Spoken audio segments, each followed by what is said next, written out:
Hey my cupcakes, Arachne Queen here, and I wanted to start off by first off saying that thank you everyone who is sending me the well wishes and everything for little Merida, my Honduras curly hair who lost her fangs. I really appreciate it, and I'm sure she appreciates it as well. Some have been asking if she's getting close to a molt. I can't really tell with her. She's pretty tucked up most of the time. But she's been more active. She's been digging at her dirt and moving it around and being quite the little engineer and architect. So I think she's doing better as far as a fangless tarantula can be, but she still has a ways to go before she'll be able to molt and get her fangs back, hopefully. Now, what I wanted to talk about today was something that comes up in conversation when I mention Merida losing her fangs. And that is that some people say, when I mention that her fangs are gone, they say, "Oh, did you remove them?" And that got me thinking about how some people do think that you can devenomize or defang a tarantula. Now, I don't know where this myth got started. It has to be a myth because this sounds like an awful idea to attempt to do to a tarantula.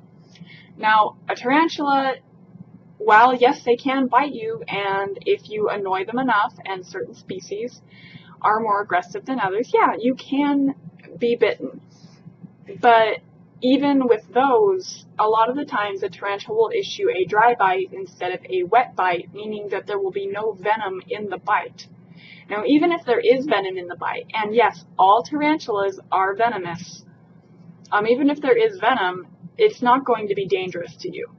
At worst case, you're going to have intense muscle cramps, maybe have to go to the hospital.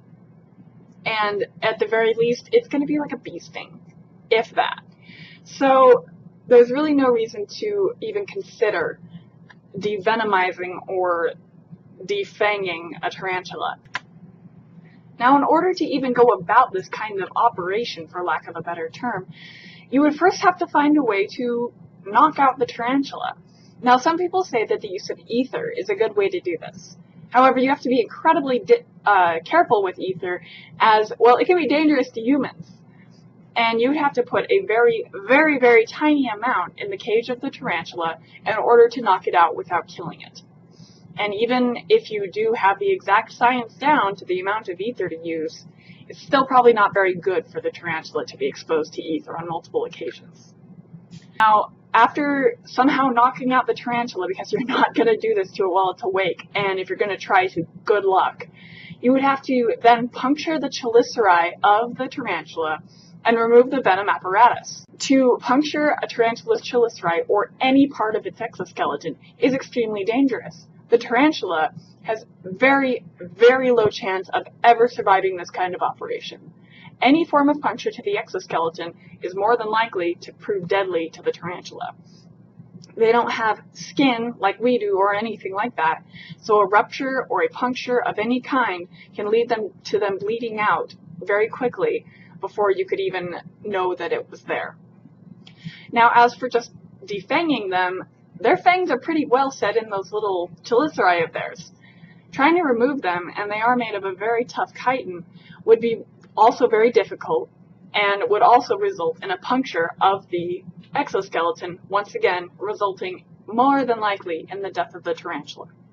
So anyone out there who thinks that trying to devenomize or defang a tarantula is a good idea, or humane in the slightest sense of the word, you're wrong.